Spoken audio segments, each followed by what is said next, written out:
আসসালামু আলাইকুম। এইমাত্র পাওয়া সংবাদে আপনাদের জানাই স্বাগতম। শুরুতেই থাকছে সংবাদ শিরোনাম। শুরুতেই জানাবো সরকারি কর্মচারীদের সঙ্গে পুলিশের সংঘর্ষে জামায়াতের উদ্বেগ।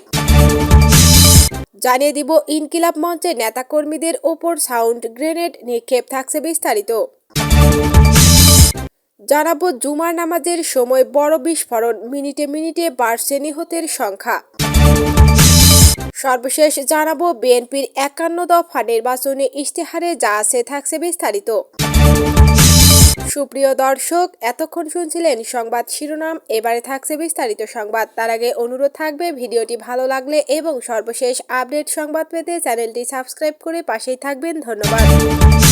সরকারি কর্মচারীদের সঙ্গে পুলিশের সংঘর্ষে জামায়াতের উদ্বেগ। সরকারি কর্মচারীদের সঙ্গে পুলিশের দফায় দফায় সংঘর্ষ ও বল প্রয়োগের ঘটনায় উদ্বেগ প্রকাশ করেছে বাংলাদেশ জামায়াতে ইসলামী। গণমাধ্যমে পাঠানো বিবৃতিতে দলটির সহকারী সেক্রেটারি জেনারেল এবং কেন্দ্রীয় প্রচার ও মিডিয়া বিভাগের প্রধান অ্যাডভোকেট এহসানুল মাহবুব জুবায়ের এই উদ্বেগের কথা জানান। বিবৃতিতে তিনি বলেন, নবম পে স্কেলের গেজেট প্রকাশ ও বাস্তবায়নের দাবিতে সরকারি চাকরিজীবীরা সকালে ঢাকার কেন্দ্রীয় শহীদ মিনারে শান্তিপূর্ণভাবে সমাবেশ করে। পরে সেখান থেকে মিছিল নিয়ে রাষ্ট্রীয় অতিথি ভবন যমুনার দিকে অগ্রসর হলে বেলা 11টার পর পুলিশ তাদের উপর দফায় দফায় লাঠিচার্জ, টিয়ার গ্যাস ও জলকামান নিক্ষেপ করে। এতে বহু সরকারি কর্মচারী আহত হন। এ ঘটনায় আমি গভীর উদ্বেগ প্রকাশ করছি। তিনি আরো বলেন, শান্তিপূর্ণভাবে দাবি আদায় করা প্রত্যেক নাগরিকের সাংবিধানিক অধিকার। যৌক্তিক দাবি উত্থাপনের জবাবে বল প্রয়োগের ঘটনা কোনো সমাধান বয়ে আনবে না। সরকারি কর্মচারীরা রাষ্ট্র পরিচালনার গুরুত্বপূর্ণ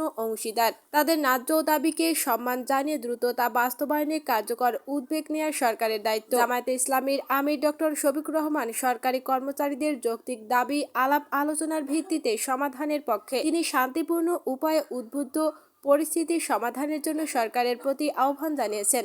অ্যাডভোকেট এহসানুল মাহবুব জুবায়ের আরও বলেন, উদ্বুদ্ধ পরিস্থিতি নিরসনে সরকারের উচিত সংশ্লিষ্ট পক্ষগুলোর সঙ্গে আলাপ আলোচনার মাধ্যমে শান্তিপূর্ণ সমাধানে পৌঁছানো। একই সঙ্গে তিনি সব পক্ষকে সংযম প্রদর্শন ও শান্তিপূর্ণ উপায়ে সমস্যার সমাধানের আহ্বান জানিয়েছেন। সেই সাথে অবিলম্বে আহতদের যথাযথ চিকিৎসা নিশ্চিত করা এবং সরকারি কর্মচারীদের যৌক্তিক দাবি মেনে নেওয়ার জন্য আমি সরকারের প্রতি জোর আহ্বান জানাচ্ছি। ইনকিলাব মঞ্চে নেতাকর্মীদের ওপর সাউন্ড গ্রেনেড নিক্ষেপ। ইনকিলাব মঞ্চের নেতাকর্মীদের ওপর সাউন্ড গ্রেনেড নিক্ষেপ করেছে পুলিশ। শুক্রবার বিকেলে তাদের ওপর সাউন্ড গ্রেনেড ছোড়া হয়। শুক্রবার ইন্টারকন্টিনেন্টাল হোটেলের সামনে ইনকিলাব মঞ্চের নেতাকর্মীরা জাতিসংঘের অধীনে ওসমান হাদি হত্যার বিচারের দাবিতে অবস্থান কর্মসূচি পালন করছিলেন। এ সময় তাদের লাঠিপেটা করা হয়। ইনকিলাব মঞ্চের নেতাকর্মীরা শান্তিপূর্ণ অবস্থান কর্মসূচিতে হঠাৎ টিয়ার গ্যাস ও সাউন্ড গ্রেনেড নিক্ষেপ করে ছত্রভঙ্গ করতে দেখা যায় পুলিশকে। অবস্থান কর্মসূচিতে ছিলেন ওসমান হাদির স্ত্রী রাবেয়া ইসলাম শম্পা, ইনকিলাব মঞ্চের সদস্য সচিব আব্দুল্লাহ আল জাবের, ঢাকা বিশ্ববিদ্যালয় শাখার মুখপাত্র ও ডাকসু নেত্রী ফাতিমা তাসনিম জুমা। জুমার নামাজের সময় বড় বিস্ফোরণ, মিনিটে মিনিটে বাড়ছে নিহতের সংখ্যা। পাকিস্তানের ইসলামাবাদে শুক্রবার জুমার নামাজের সময় একটি ইমামবাড়ায় ভয়াবহ বিস্ফোরণের ঘটনা ঘটেছে। এতে তাৎক্ষণিকভাবে কমপক্ষে 15 জনের মৃত্যুর খবর পাওয়া গেছে। আহত হয়েছেন বহু মানুষ। হতাহতের সংখ্যা আরও বাড়তে পারে বলেও আশঙ্কা করা হচ্ছে।